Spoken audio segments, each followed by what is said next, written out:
I never expected that a simple fitness tracker would become the silent witness to my heartbreak. Liam and I had started sharing our sleep and step data months ago, mostly for accountability, a little competitive teasing, and a way to feel connected after his long restaurant shifts. At first, it was playful. "You got fewer steps than me today," I'd tease, and he'd groan, promising to walk more tomorrow. But that night, the numbers told a story I wasn't ready to hear. He had claimed he'd been resting at the restaurant during the late shift, but the tracker told me otherwise. Deep REM sleep started at 3 a.m. in a location 10 miles from the restaurant, while a peak in steps, 1,500 of them, spiked between 1 and 3 a.m. My stomach dropped.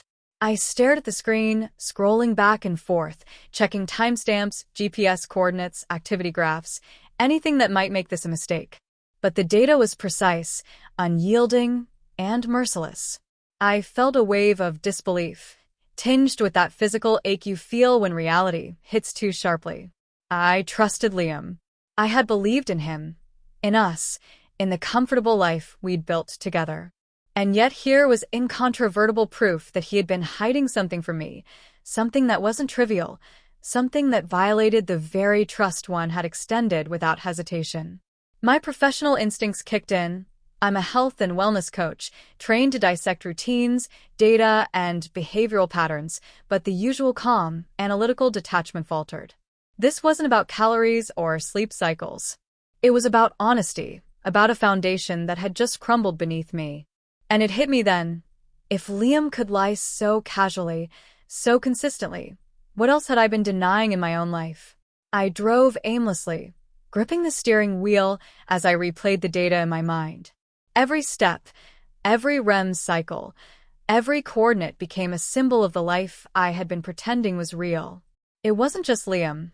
I realized I had been denying myself, denying the quiet dissatisfaction, the gnawing sense that something was missing, that I wasn't living the life I truly wanted. Helping others face their health crises and emotional denials had been my purpose, yet I had ignored my own. The night stretched into early morning, the sky shifting from deep navy to pale lavender. I wasn't thinking of confrontation yet. That would come later. First, I had to absorb the betrayal, understand its implications, and reconcile it with my own awakening. There was clarity in the numbers, cold, impersonal, undeniable. But the clarity wasn't just about Liam. It was about me, my choices, and the courage I would need to reclaim my life. By the time the city woke around me, I had made a silent vow. I wouldn't ignore my instincts, my truth, or my self-worth any longer. Whatever happened next, with Liam, with myself, with the life I wanted, I would face it with eyes wide open, like I taught my clients to face their fears. I had been asleep in more ways than one, and now I was fully awake. The next morning, I felt a strange mix of numbness and resolve. My mind replayed the sleep tracker data over and over, each repetition sharpening my sense of betrayal. I knew I had to see for myself, to observe reality and not rely solely on cold numbers. I needed confirmation, not for Liam's sake, but for mine. For the first time in months, maybe years, I felt an urgency I hadn't felt since my early days as a health coach, the need for truth. I parked a few blocks from the location the tracker indicated. The building was quiet, almost serene, an upscale apartment complex tucked behind flowering hedges. The morning air smelled faintly of dew and freshly brewed coffee from a nearby cafe. I sat in the car for a few minutes, not out of hesitation, but to calm the fluttering in my chest. Curiosity was turning into dread. What would I find? Was it just a fleeting mistake, a misunderstanding, or the confirmation of my growing suspicion? At exactly 7, a woman appeared. She was smiling, casually elegant, holding a small tote bag as she exited the building. Her movements were relaxed, confident. She looked completely unaware of the morning world around her, as if she belonged entirely to this private little universe.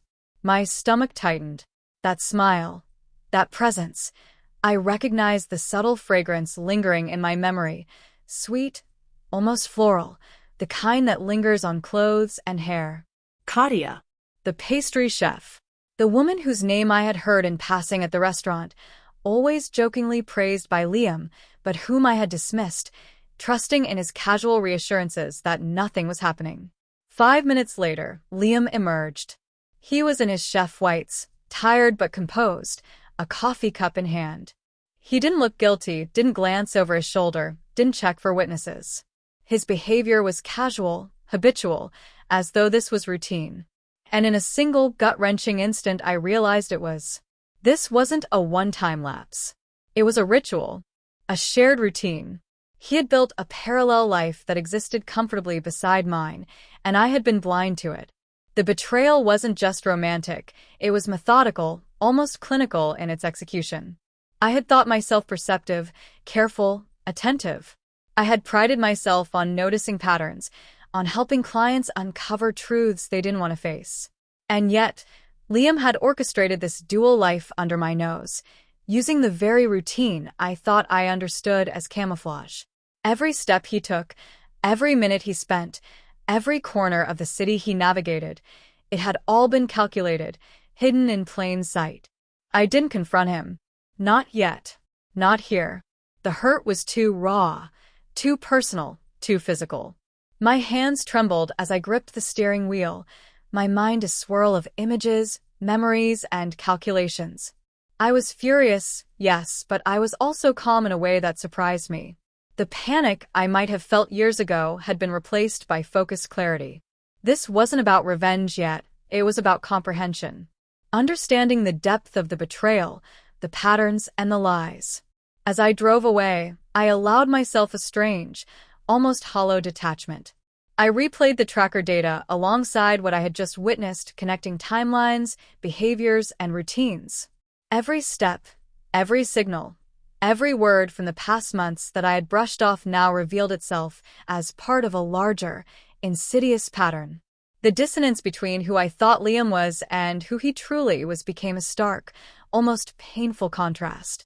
By the time I returned home, my resolve had solidified into a plan. I would not let anger blind me. I would not let heartbreak dictate my actions. This was about truth, evidence, and reclaiming control over my own life. And for the first time, I felt a flicker of anticipation, a professional curiosity turned deeply personal. I would gather the facts, build my understanding, and only then decide the course of action.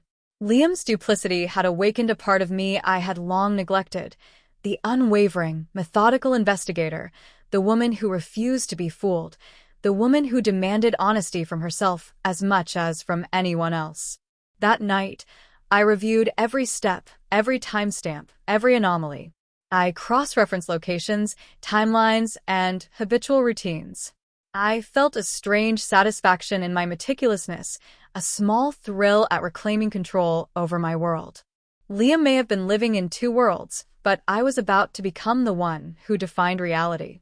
And somewhere in the edges of that professional thrill, I realized that I wasn't just preparing to expose betrayal, I was preparing to rebuild myself. The next morning, I woke with a sense of quiet determination, tempered by a simmering tension I could not ignore.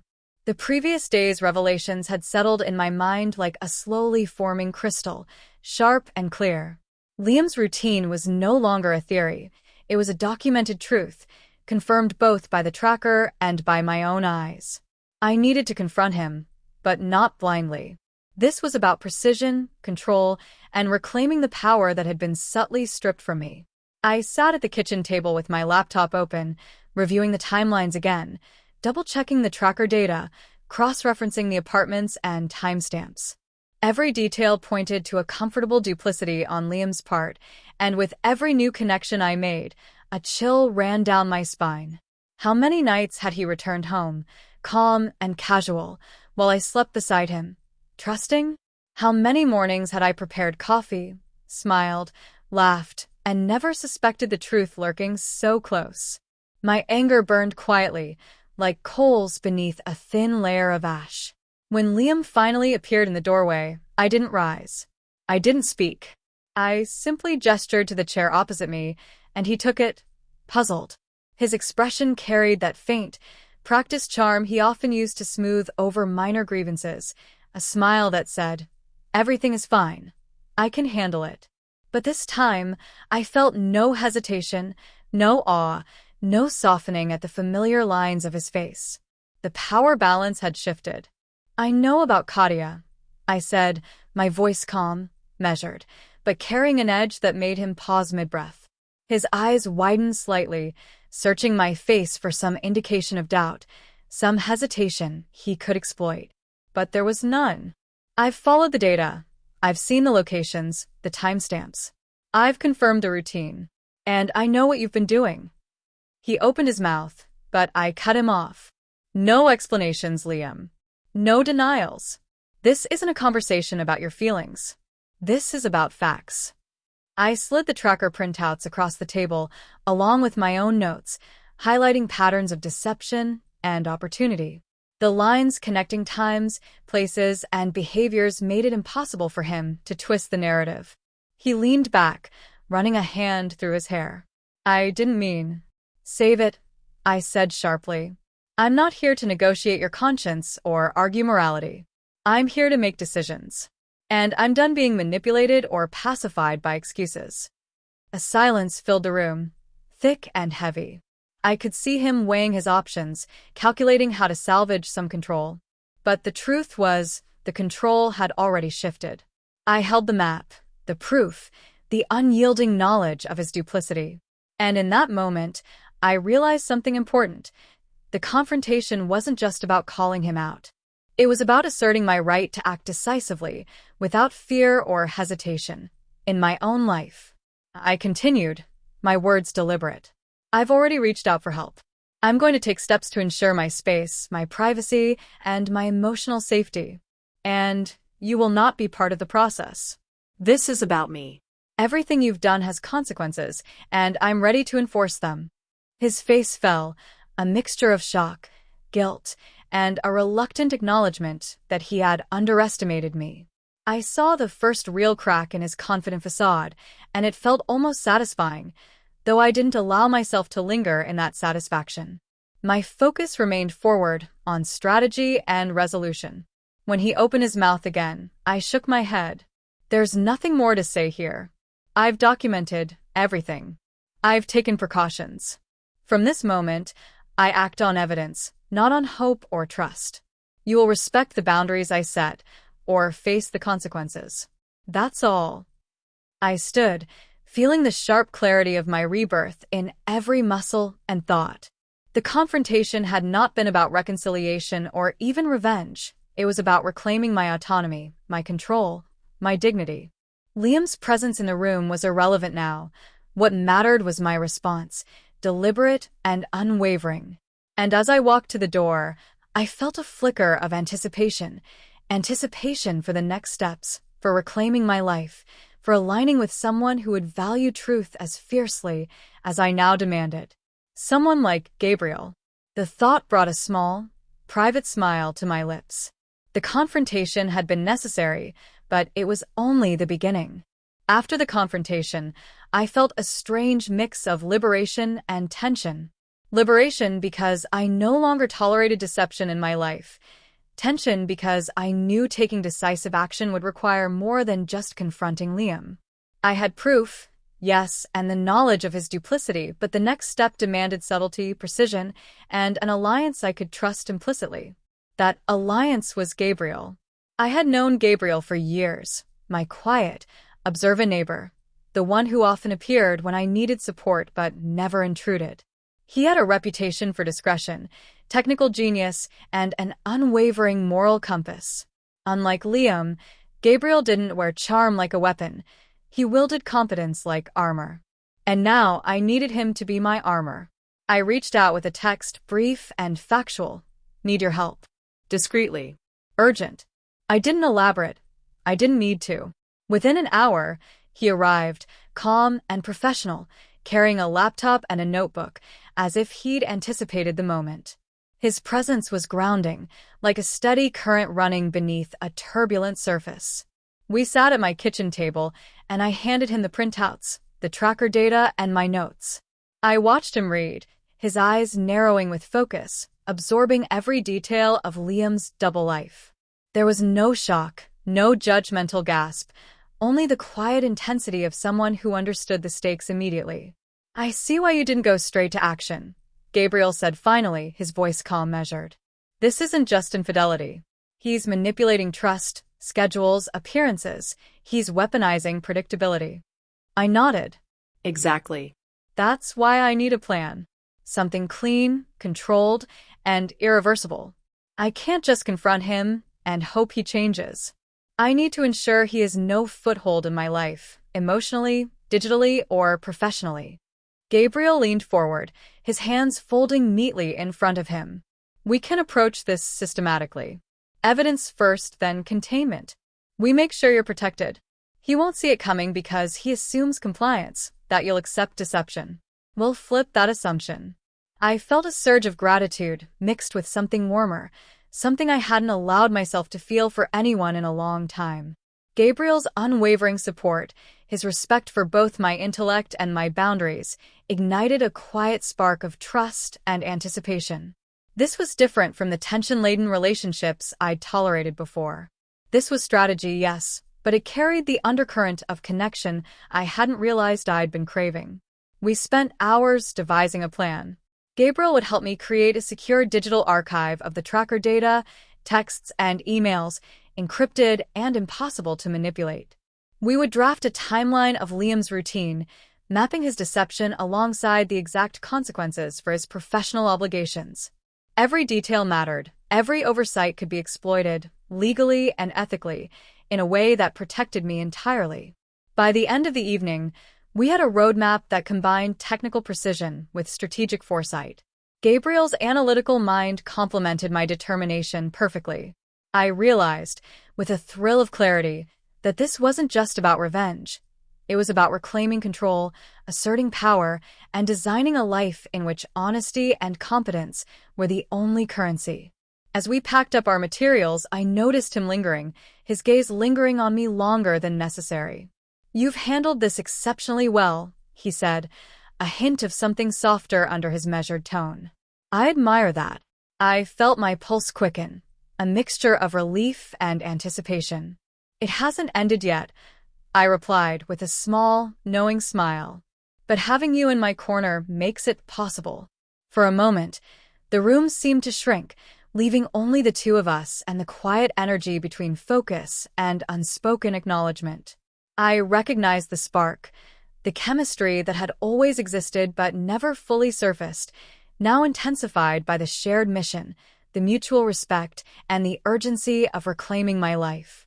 Gabriel leaned slightly closer, his voice dropping to a conspiratorial whisper. "We'll get through this. And when it's done, you won't have to worry about him ever again." I nodded, a quiet sense of satisfaction settling over me. For the first time in years, I felt fully aligned with my values, my intellect, and with someone whose presence offered both strategy and stability. The battle ahead would be delicate, precise, and demanding, but I was ready. With Gabriel by my side, I was no longer alone. And for the first time, I allowed myself to imagine the possibility that this alliance might become something more, something personal, built on trust, respect, and a shared commitment to justice. The morning after Gabriel and I finalized our plan, I woke with a clarity that bordered on exhilaration. It was the first time in months, maybe years, that I felt fully awake, fully in command of my life. Liam, who had once seemed untouchable in his casual deceit, was about to be confronted with the precision of undeniable truth. And I, for the first time, was not the passive observer in my own life. Gabriel arrived at my apartment early, carrying the laptop and our encrypted data files. His presence was calming, his quiet confidence a stabilizing force against the storm of anticipation in my chest. We didn't need words. We had already mapped every step, anticipated every possible counter, and agreed on contingencies. Now, it was time for execution.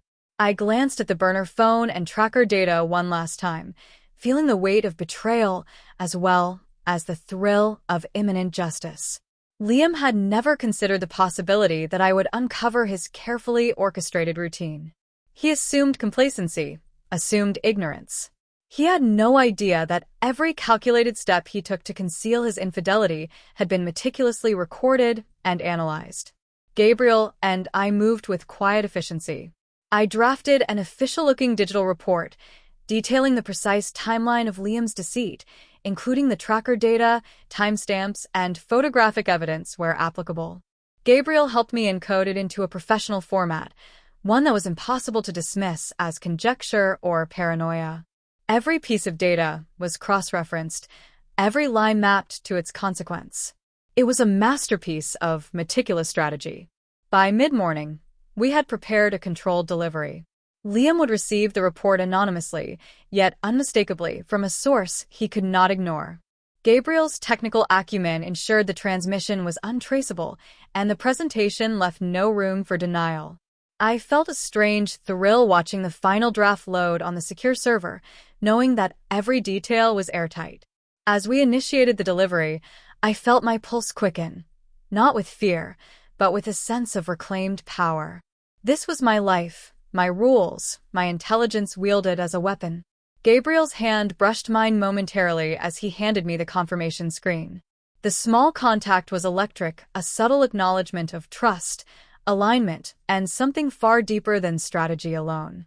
I caught the flicker of intensity in his eyes and felt my own pulse mirror it. We didn't wait for a response. The act itself, the evidence, the undeniable truth, the inevitable confrontation, was the turning point. Gabriel and I watched the digital confirmation together, knowing that the dominoes were set to fall. There was no gloating, no overt triumph, only a quiet satisfaction and the unspoken acknowledgement that we had done this with precision, ethics, and impeccable timing. I couldn't help but notice how different it felt to navigate a confrontation through intellect and strategy rather than emotional outburst. Liam would have no words, no excuses. The empirical nature of our work left him defenseless, unable to manipulate or charm his way out. This was justice delivered not with anger, but with meticulous reasoning, a calculus of betrayal and consequence. As the day unfolded, I felt a growing warmth beside me. Gabriel had stayed, not just to ensure the execution went smoothly, but to be present, a silent partner in both strategy and moral support. I realized that my admiration for him was deepening, evolving into something tender, vulnerable, and unexpected. His respect for my autonomy and intelligence ignited a spark of possibility I hadn't allowed myself to consider before. When he leaned slightly closer, his voice low and steady, he said, "It's done. You're protected now. And no one can undo this. Not him. Not anyone." I exhaled, a smile tugging at my lips. "Thanks to you," I murmured. His eyes held mine a beat longer than necessary, charged with unspoken acknowledgement. In that instant, a current passed between us, one that was part gratitude, part anticipation, part something undeniably magnetic. I realized this partnership, forged in strategy and necessity, could transform into something profoundly personal. And then, almost instinctively, Gabriel leaned in. The kiss was brief, careful, yet loaded with the promise of shared victories and unspoken connection. I felt it deepen, a subtle acknowledgement of trust, admiration, and the beginning of something that was mine as much as it was his. The plan had succeeded. And in that victory, I realized I had not only reclaimed my life, but also opened the door to a new chapter, one built on honesty, intellect, and a connection that neither of us had anticipated, but both secretly craved. As we pulled back, our foreheads nearly touching, I felt a quiet certainty. This was just the beginning. The morning after Liam received the report, the apartment felt unusually quiet. The usual background hum of anxiety that had lingered for weeks was gone, replaced by a sense of stillness that was almost intoxicating. I sat at the kitchen counter, my hands wrapped around a steaming cup of tea, letting the calm settle into my bones. For the first time in months, I could breathe without a twinge of guilt, confusion, or dread. Gabriel was already there, reviewing the logs from the delivery to ensure nothing had gone awry. He didn't need to verbalize it. I could see the same satisfaction mirrored in his eyes that I felt in my own. Together, we had orchestrated a plan that was precise, ethical, and entirely ours. No one could claim ignorance. No one could manipulate the narrative. The control was finally back in my hands.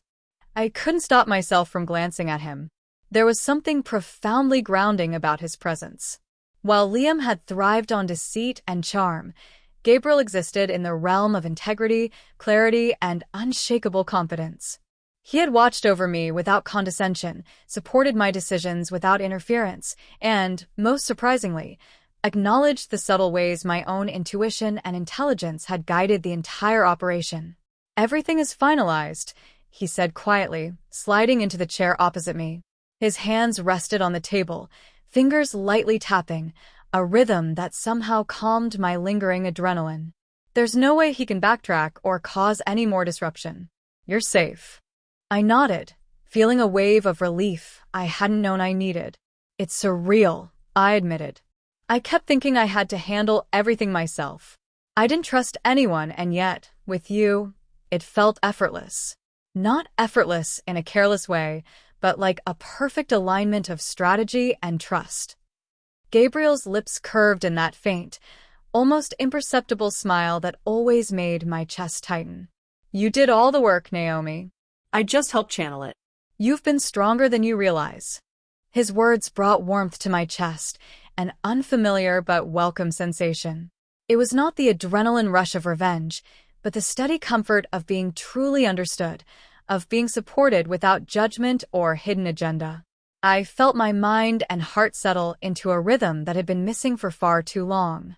As the hours passed, we began reviewing the residual logistics, changing digital passwords, securing remaining personal items, and finalizing arrangements to ensure Liam could no longer intrude on my life. Each step reinforced the permanence of my reclaimed autonomy. The careful planning that had once been a source of anxiety was now a tool of liberation. When a moment of quiet arrived, I found myself sitting closer to Gabriel than necessary. I hadn't realized how much I craved proximity, not just for comfort, but for connection. His presence, calm and confident, had become something I relied on in ways I hadn't expected. There was an intensity between us, a shared understanding that transcended words, and I found myself drawn to it like a compass needle. He noticed, of course. Gabriel always noticed. His hand brushed mine lightly as he passed a document across the table. The contact was fleeting but charged with unspoken acknowledgement, and I felt my pulse respond immediately. I dared a glance at his face, and his expression mirrored the thoughts I was only just beginning to admit to myself. "I never thanked you properly," I murmured, voice low. "Not just for your help, for seeing me, for trusting me, for everything." He didn't respond verbally. Instead, he leaned slightly closer, his eyes holding mine with a steady intensity that made my heart skip. Then, with a careful deliberation that matched his methodical nature, he pressed his lips to mine. The kiss was soft, explorative, a promise rather than a declaration. My fingers brushed the back of his hand, and I felt a warmth, a tether, a shared acknowledgement that our partnership had quietly shifted into something more profound. When we parted, our foreheads nearly touching, I realized that the revenge we had executed was more than just a professional victory. It was the catalyst for my personal awakening. I was no longer Naomi, the quietly anxious, overlooked partner. I was Naomi, the strategist, the truth seeker, the woman who had reclaimed her life and could now embrace love on her own terms. Gabriel smiled faintly, his eyes softening. "Ready to move forward?" I took a deep breath, letting the weight of the past fall away. "More than ever," I said. And for the first time in a long time, I truly meant it. In that quiet apartment, with the evidence secured and my autonomy restored, I felt the full scope of my rebirth.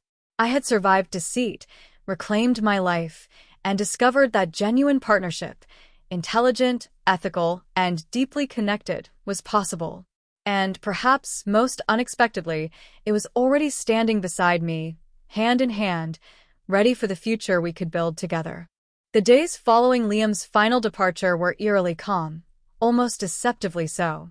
The apartment, once tinged with tension and the faint remnants of betrayal, now hummed with a quiet clarity.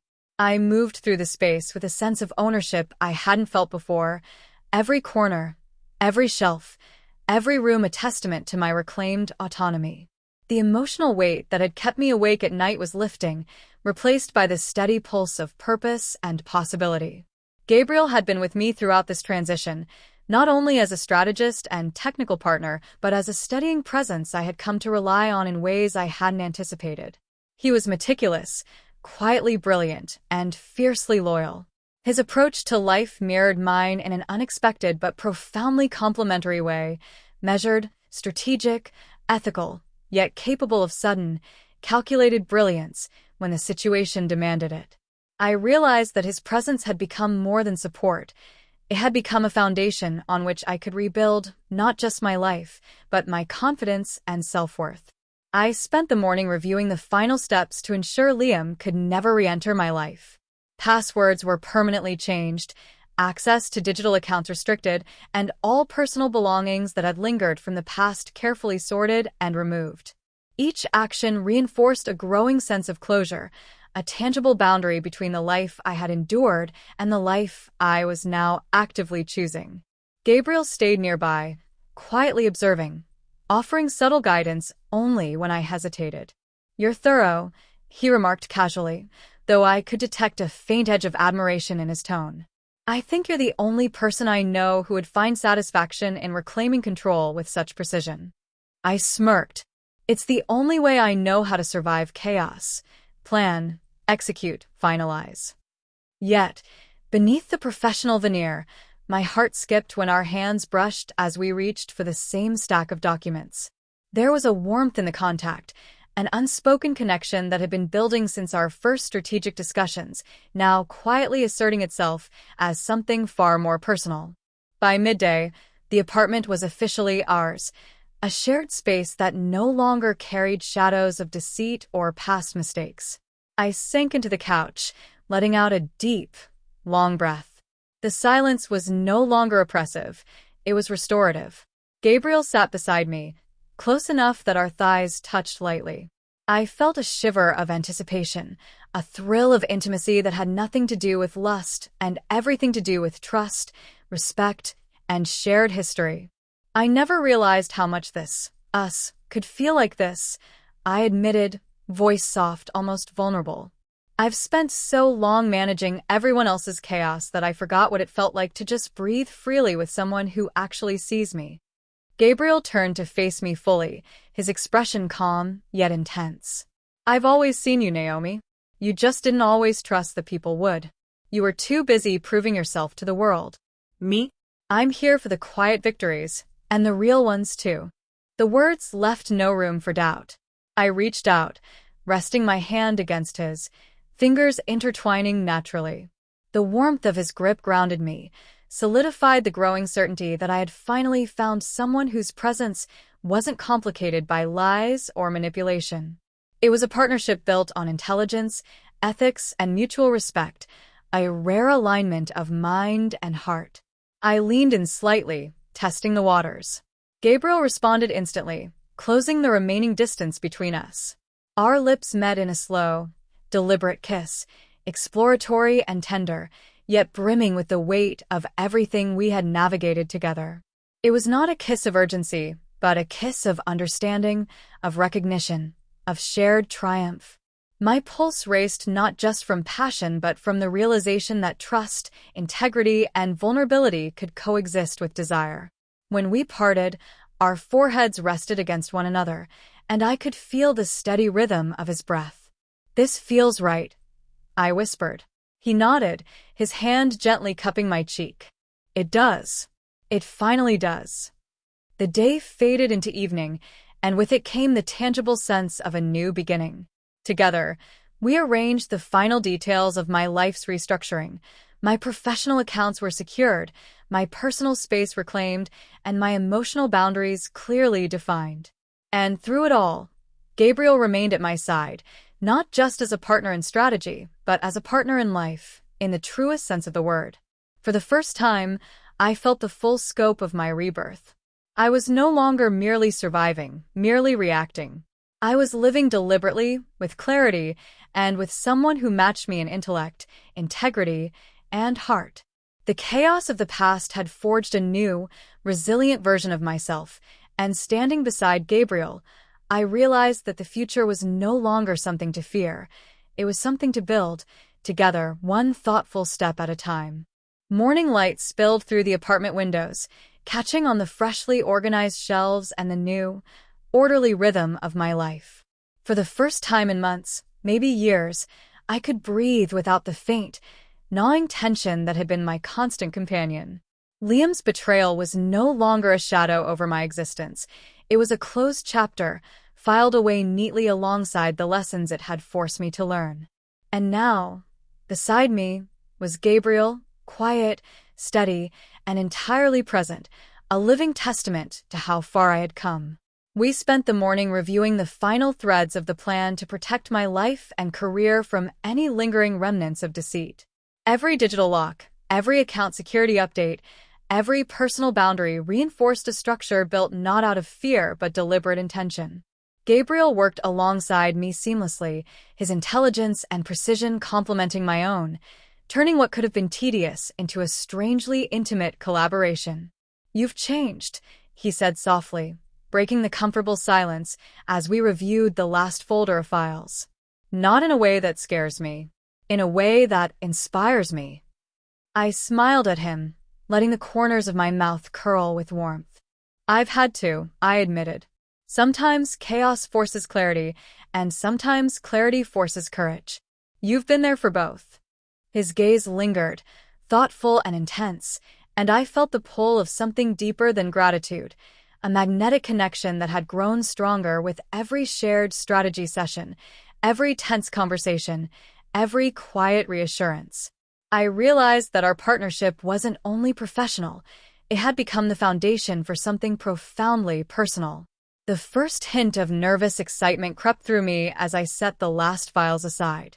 I turned toward him, and our eyes met, unspoken understanding passing between us. There was no rush, no grand gesture, just the quiet acknowledgement that we had built something enduring from the wreckage of my past. Without thinking, I closed the small distance between us, letting my hand brush against his. His fingers curled around mine instinctively, grounding me. The simple touch carried more weight than any words could, signaling the trust and shared respect that had grown between us. I leaned in slowly, heart thudding in anticipation, and our lips met in a kiss that was gentle but electrifying, a meeting of equals, a sealing of the bond that had been forming in subtle ways for weeks. The kiss deepened, becoming an unspoken promise. It wasn't just desire, it was affirmation, a mutual recognition that we had faced deception, betrayal, and chaos, and emerged not just intact but stronger, together. I rested my forehead against his when we parted, breathing in the steady rhythm of his presence. You're amazing," I whispered, the words small but filled with sincerity. He smiled softly, his thumb brushing my cheek. "No, we are. You've done all the hard work. I'm just here for the view." There was laughter in the space between us, light and freeing, a stark contrast to the tension and fear that had once defined my life. For the first time, I felt entirely safe, entirely seen, and entirely capable of embracing love without reservation. The future wasn't a threat anymore. It was a blank canvas, waiting for us to build something lasting. The rest of the day passed with quiet celebration. We unpacked the last few boxes together, arranging them not out of obligation but as a symbolic reclaiming of my life. Every shelf, every frame, every carefully placed item reinforced the fact that I was no longer living under anyone else's rules or fears. I was living deliberately, with clarity, and with someone who matched me in integrity, intellect, and heart. That evening, as the city lights flickered through the windows, Gabriel and I sat side by side on the couch, shoulders touching, hands entwined. There was a gentle comfort in the closeness, an unspoken promise that no matter what came next, we would face it together. I realized, fully and irrevocably, that my rebirth was complete. The fear, the betrayal, the uncertainty, they were all behind me. Ahead lay trust, partnership, and a love that had grown organically, forged through adversity and tested by circumstance. And as our lips met once more in a slow, lingering kiss, I understood something fundamental. Surviving chaos was important, but thriving in its aftermath, with someone who truly sees you, was transformational. My life had been rebuilt, brick by brick, decision by decision, and now it was filled not with shadows of deceit but with light, laughter, and the steady, enduring presence of someone who had proven himself a partner in every sense of the word. I leaned back against him, feeling the warmth of certainty settle over me. For the first time in as long as I could remember, I was not just alive, I was truly, completely reborn.